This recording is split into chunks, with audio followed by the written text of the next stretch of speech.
मानव, शुक्राणु, human, sperm, इसकी संरचना देखेंगे और ये इस हिसाब से आपको बनाना है। ठीक है, ये हेड है, इसके 3 भाग होते हैं। एक हेड होता है, दूसरा मध्य भाग होता है और तीसरी पूंछ होती है जिसको टेल कहा जाता है। तो 3 भाग होते हैं और तीनों को हेडिंग डाल के आराम से लिख देना है। वैसे ये वाला जो भाग होता है इसको कहा जाता है हेड। हेड मतलब शीर्ष इसको कहा जाता है, ये शीर्ष भाग है। और ये वाला जो भाग होता है इसको कहा जाता है मध्य भाग। मध्य भाग यानी कि मिडिल पार्ट। ये वाली जो होती है ये टेल होती है। टेल मतलब पूंछ, ये पूंछ होती है। पूंछ जो होती है ये तैरने में सहायता करती है स्पर्म को। ठीक है, और इसमें जो ये इसको कहा जाता है नेक। नेक मतलब ग्रीवा। नेक कहा जाता है इसको ग्रीवा, ग्रीवा गर्दन। और ये इसमें होता है माइटोकॉन्ड्रिया। माइटोकॉन्ड्रिया होता है इसमें, और जो ऊर्जा प्रदान करता है इसको तैरने के लिए। ठीक है, तो इस हिसाब से आपको लिखना है। ये एक्रोसोम है, एक्रोसोम है ये। और ये भाग जो होता है इसको कहा जाता है, जो मेम्ब्रेन है इसको प्लाज्मा झिल्ली कहा जाता है। झिल्ली, ठीक है, इसको कहा जाता है प्लाज्मा मेम्ब्रेन। इसको कहा जाता है प्लाज्मा मेम्ब्रेन।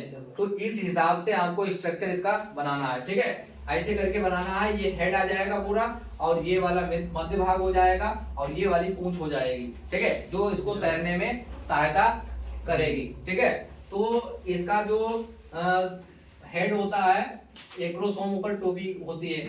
ठीक है, टोपी ऐसी, और ये प्लाज्मा झिल्ली से ढका रहता है ताकि ये खराब ना हो। और एक बात ध्यान रखना है कि इसमें इतनी ताकत होती है कि जो अंडाणु होता है उसमें भेद कर सकता है। ठीक है, जो अंडाणु होता है वो नॉन मोटाइल होता है, और ये जो स्पर्म होता है ये मोटाइल होता है। ठीक है, तो अब ये पूछा जाएगा कि शुक्राणु की संरचना में शुक्राणु जनन क्या होता है। तो शुक्राणु जनन एक अलग प्रक्रिया है, शुक्राणु जनन। ठीक है, स्पर्मेटोजेनेसिस इसको कहा जाता है, स्पर्मेटोजेनेसिस। तो शुक्राणु जनन की प्रक्रिया में अलग एक प्रक्रिया होती है। इसमें 3 अवस्थाएं होती हैं। एक गुणन अवस्था होती है, और एक जो होती है, कौन सी अवस्था होती है? गुणन होगी, वृद्धि होगी, और एक परिपक्व अवस्था होगी। ठीक है, 3 अवस्थाएं याद रखना है। कौन सी होगी इसमें? एक गुणन प्रावस्था, और एक होगी वृद्धि प्रावस्था, और एक होगी परिपक्व प्रावस्था। ठीक है, इसका निर्माण कैसे होगा, ये कैसे बनेगा? ठीक है, देखें यहाँ पर ये, ठीक है, यहां से ऐसे करके देख लें। यहां से ये 2n होगा, और फिर ये बनेगा, ये 2 बनेंगे। ठीक है, ये भी 2n होगा, और ये भी 2n होगा। ठीक है, और इसके बाद में इससे बनेगा, एक इससे बनेगा, ये 4 बन जाएंगे। ठीक है, कितने हो जाएंगे? 4 हो जाएंगे। 2n 2 गुणे 2n। ठीक है, इस हिसाब से आपको बनाना है। तो ये इसको कहा जाता है वृद्धि प्रावस्था, इसको कहा जाता है गुणन प्रावस्था। ठीक है, और यहां से फिर आपको ले लेना है, यहां से एक वाला। ठीक है, एक इसको उठाकर यहां पर ले लिया बड़ा करके, फिर इसके बनेंगे 2। ठीक है, कितने बनेंगे? 2। इसको कहा जाता है अर्धसूत्री विभाजन फर्स्ट। ये अर्धसूत्री विभाजन फर्स्ट होगा। ठीक है, फिर इसके बाद में ये बनेंगे कितने? 2। इसके फिर 2। ठीक है, इसके 2 बनेंगे, और फिर यही इसी से बन जाएंगे स्पर्म। क्या बन जाएंगे? स्पर्म बनाएंगे। ऐसे करके बना देना है हल्के। ऐसे करके स्पर्म बना देना है, ठीक है। तो 4 स्पर्म इसके बन गए। इसको कहा जाता है अर्धसूत्री विभाजन सेकेंड। क्या कहा जाता है?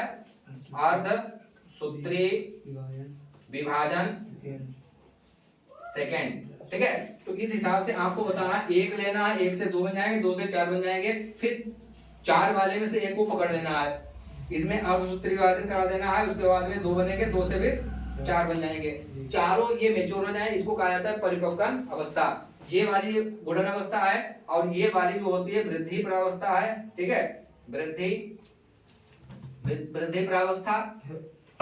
और ये वाली जो होती है परिपक्वन प्रावस्था, परिपक्वन प्रावस्था, ठीक है। तो 3 अवस्थाएं ध्यान रखना है, ये बनने की पूरी प्रक्रिया होती है और बनके तैयार हो जाएगा ये शुक्राणु, ठीक है। इतना लिख दोगे तो आपको आराम से नंबर मिल जाएंगे। जो इसमें लेवलिंग है ये बहुत इंपॉर्टेंट होती है। केवल नामांकित चित्र अगर पूछे जाए तो नामांकित चित्र मतलब इसमें नाम अंक कर देना है और चित्र बना देना है, बाकी कोई डिटेल नहीं लिखने हैं। अगर पूछा जाए कि सचित्र वर्णन करना है तो आपको इसका सचित्र वर्णन करना है, चित्र भी बनाना है, लेवलिंग भी करनी है और लिखना भी है, ठीक है। इस हिसाब से जो नंबर जिस हिसाब से पूछे उस हिसाब से लिख देना, ठीक है। चैनल को सब्सक्राइब करें और लाइक करें और कमेंट करें।